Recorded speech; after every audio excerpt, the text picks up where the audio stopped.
Dalam Injil Lukas ini diterangkan bahwa sebenarnya Yesus sangat ketakutan di dalam menghadapi pencobaan ini. Kenapa Yesus itu tidak menunjukkan bahwa seharusnya dia itu berani menghadapi semua kenyataan ini apabila dia adalah Tuhan.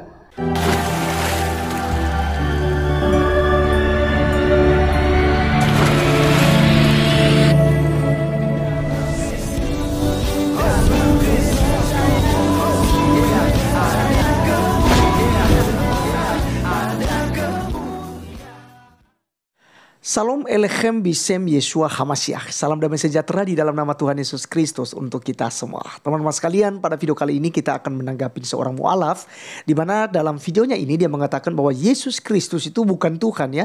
Kalau dia Tuhan, kenapa dia ketakutan bahkan berkeringat darah di taman Getsemani ketika dia berdoa ya. Dan lagi pula Yesus adalah manusia, lalu dia berdoa kepada siapa kalau bukan kepada Allah ya. Karena ini bahasa-bahasa selama ini ya. Jadi kalau Yesus berdoa itu menunjukkan bahwa dia bukan Tuhan. Atau juga dia berdoa kepada siapa? Berdoa pada dirinya sendiri kan nggak mungkin. Nah, karena mereka tidak mengerti yang namanya konsep Tritunggal, ada Bapa, ada Putra dan Roh Kudus ya. Jadi hal ini teman-teman sekalian perlu sekali untuk kita menjelaskannya supaya kita diberkati. Oleh karenanya langsung saja untuk kita cek videonya terlebih dahulu berikut ini. Dalam Injil Lukas ini diterangkan bahwa sebenarnya Yesus sangat ketakutan di dalam menghadapi pencobaan ini. Kenapa Yesus itu tidak menunjukkan bahwa seharusnya dia itu berani menghadapi semua kenyataan ini apabila dia adalah Tuhan. Seorang pahlawan tidak akan mungkin ketakutan apabila nyawanya harus melayang. Seorang pahlawan tidak akan mungkin ketakutan apabila lehernya sekalipun harus tertebas. Dan akhirnya saya pun sempat berpikir, atau jangan-jangan umat Islamlah yang benar, bahwa sebenarnya yang disalib itu adalah sesosok seorang manusia biasa yang diserupakan dengan Yesus. Dia diberi amanah untuk menyelamatkan dan menebus umat dari dosa ataupun maut. Maka seharusnya sikap yang ditunjukkan Yesus di situ bahwa seharusnya dia tidak ketakutan. Oke, teman-teman sekalian, itulah yang kita sudah dengarkan dari keraguannya, sehingga ya tentu saja ini juga merupakan alasan baginya untuk meninggalkan Kristen dan masuk ke agama Islam. Jadi dia bahkan membangun sebuah statement bahwa justru dia lebih percaya kepada Islam karena katanya, oh jangan-jangan bukan Yesus yang disalibkan, tapi adalah orang yang diserupakan ya. Kalau beberapa dari kalangan ustadz sih ya, mereka katakan bahwa yang disalib itu adalah Yudas Iskariot gitu ya. Yudas Iskariot. Ada juga katakan, oh bukan, Yudas Iskariot itu kan sudah mati gitu ya, sudah gantung diri. Yang mati itu ya salah satu dari muridnya yang diserupakan dengan Nabi Isa, kata mereka. Ya, kalau memang nabi mereka diserupakan oleh Allahnya, ya Tuhan kita tidak seperti itu ya. Tuhan kita tidak mengajarkan suatu hal yang tipu-tipu gitu ya. Nah, teman-teman sekalian, kita akan bahas tentang Nabi Isa karena Nabi Isa dan Tuhan Yesus Kristus tentu saja pribadi yang berbeda. Maka terserah mereka, mau mereka katakan mau diserupakan kah, mau seperti apa, itu urusan mereka. Nah, kali ini perlu dulu kita menanggapi mengenai Yesus kenapa ketakutan gitu.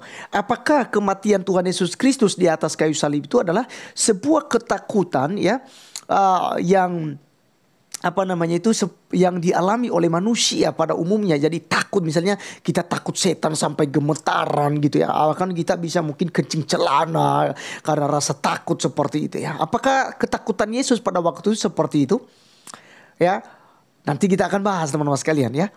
Kedua, ya, gambar ketakutan saat Yesus akan mengalami saat-saat sulit itu, apakah ini bukti kalau Yesus ya juga takut mati gitu? Ya. Karena seperti yang dikatakannya tadi, Yesus takut mati. Nah, kalau dia Tuhan kan seharusnya dia tidak takut mati. Nah, hal ini yang akan kita jawab. Jadi yang pertama teman-teman sekalian, rasa takut ya, ini penjelasannya, rasa takut yang dialami oleh Tuhan Yesus Kristus tidak sama ya dengan rasa takut yang kita alami sebagai manusia biasa. Ya, itu tidak sama. Yang kedua, ya, Yesus juga ya tidak takut mati. Ya, Yesus tidak takut mati. Justru itulah visi misinya untuk menjadi karya penebusan bagi umat manusia, menjadi juru selamat bagi saya dan Bapak Ibu sekalian, buat teman-teman semua yang sedang menonton saat ini. Jadi dia datang justru untuk mati di atas kayu salib dan harus mati di salib. Ya. Jadi teman-teman sekalian, Yesus mengalami ketakutan, penderitaan, pergumulan yang berat karena Yesus mengalami keterpisahan dari Allah Bapa. Dan karena Yesus harus dihukum untuk menggantikan umat manusia pada umumnya. Semua umat manusia yang telah berdosa, maka dosa mereka itu ditimpakan kepada Yesus Kristus pada waktu itu. Sehingga dia harus bergumul, dia harus berdoa, minta kekuatan, minta kemampuan kepada Bapanya yang mengutusnya. Ya, karena apa? Karena Yesus telah mengambil rupa seorang hamba dan telah menjadi sama dengan manusia. Dalam manusia 100% yang juga akan mengalami yang namanya penderitaan dan kesakitan. Dan itulah yang menyebabkan Yesus ketakutan di Taman Getsemani. Ya, ingat teman-teman sekalian bahwa di dalam diri Tuhan Yesus Kristus ada dua natur. Yang pertama ada natur ilahinya dan natur manusianya. Jadi dia Allah yang sejati, Allah 100%, dan dia juga dalam manusia sejati, manusia 100%. Tapi ingat, tidak terpisahkan dan tidak tercampurkan ya. Dalam diri Yesus dua natur itu. Dan ini kita harus pahami bersama-sama. Namun sebelumnya teman-teman sekalian, mari kita membaca dulu Lukas pasal 22 ayat 42. Ya, Lukas 22 ayat 42 sampai 44 sesuai dengan pernyataan dari si mualaf. Ya Bapakku, jikalau engkau mau, ambillah cawan ini daripadaku, tetapi bukanlah kehendakku melainkan kehendakmu-lah yang terjadi. Maka seorang malaikat dari langit menampakkan diri kepadanya untuk memberi kekuatan kepadanya. Ia sangat ketakutan dan makin bersungguh-sungguh berdoa. Peluhnya menjadi seperti titik-titik darah yang bertetesan ke tanah. Oke, sampai di sini aja kita baca teman-teman sekalian, karena inilah yang mereka ragukan. Teman-teman sekalian, perhatikan baik-baik dalam doa Yesus ini. Ya, di sini kita bisa menemukan ada dua pribadi yang berbeda, yaitu pribadi Bapa di sorga dan pribadi Yesus Kristus, pribadi Firman yang telah menjadi manusia, yaitu Tuhan Yesus yang sedang berdoa. Jadi ingat, di sini Yesus tidak sedang berdoa pada dirinya sendiri, tapi dia berdoa kepada Bapanya yang ada di sorga, yang mengutusnya ke dunia. Jadi jangan juga nanti salah pelintir lagi itu ya. Diutus dalam artian di sini dia adalah Firman yang adalah Allah itu sendiri, yang bersama-sama pada Allah. Yohanes 1 ayat 1, pada mulailah Firman, Firman itu bersama-sama dengan Allah dan Firman itu adalah Allah, diutus ya supaya jadi manusia gitu, dan jadilah yaitu Tuhan Yesus Kristus ya. Yesus Kristus dalam wujud manusia, kita bisa melihatnya. Ya, kita bisa merabanya. Nah, teman-teman sekalian, Yesus di sini memang dikatakan ya, ia sangat ketakutan. Ayat 44-nya, ia sangat ketakutan dan makin bersungguh-sungguh berdoa. Peluhnya menjadi seperti titik-titik darah yang bertetesan ke tanah. Jadi teman-teman sekalian, saya katakan tadi, ketakutan Yesus bukan ketakutan seperti manusia pada umumnya. Tapi Yesus di sini menunjukkan ketakutan akan penderitaan, akan dosa yang akan ditimpakan kepadanya, dan oleh karena dosa umat manusia, dosa dunia itu ditimpakan kepada Tuhan Yesus Kristus. Ini merupakan pemisah nantinya dari dia ya kepada Bapanya gitu ya, kepada keilahiannya. Dia terpisah daripada keilahiannya karena harus menanggung dosa itu. Ingat, satu dosa pun sekecil apapun Tuhan tidak kompromi teman-teman sekalian. Ya, tidak kompromi. Maka itu harus dihukum. Maka ketika Yesus harus menanggung semuanya itu, dia harus menanggung hukuman itu. Inilah yang menyebabkan dia takut. Kenapa? Karena dia akan mengalami keterpisahan daripada Allah itu sendiri. Ya. Jadi teman-teman sekalian, juga Tuhan Yesus di sini bukan berarti dia takut mati. Ingat, visi misinya ya, yaitu untuk mati di atas kayu salib. Ya, tapi sebagai manusia sejati, dia merasakan ya penderitaan itu, proses itu, kesakitan itu. Itu sebabnya iblis berkata kepadanya, tidak ada yang bisa melewati proses ini. Ya, tapi dia katakan, enyalah iblis, dia harus menjalani itu. Jadi teman-teman sekalian, ingat, dalam diri Tuhan Yesus Kristus ada dua natur, tetapi natur ilahinya dia telah mengosongkan dirinya, kata Alkitab ya. Kita lihat Filipi 2 ayat 6 sampai 11. Yang walaupun ayat 6-nya ya, yang walaupun dalam rupa Allah tidak menganggap kesetaraan dengan Allah itu sebagai milik yang harus dipertahankan, melainkan telah mengosongkan dirinya sendiri. Yang tadinya adalah Allah, jadi dia mengosongkan dirinya. Mengosongkan di sini teman-teman sekalian, membuat sebuah keterpisahan daripada keilahiannya yang melekat pada diri Allah itu sendiri. Dia adalah firman, dia adalah logos, suara Allah itu sendiri, yang adalah Allah itu sendiri. Jadi dia tidak menganggap suatu hal yang harus dipertahankan, tapi dia mengosongkan dirinya dan mengambil rupa seorang hamba. Dan menjadi sama dengan manusia.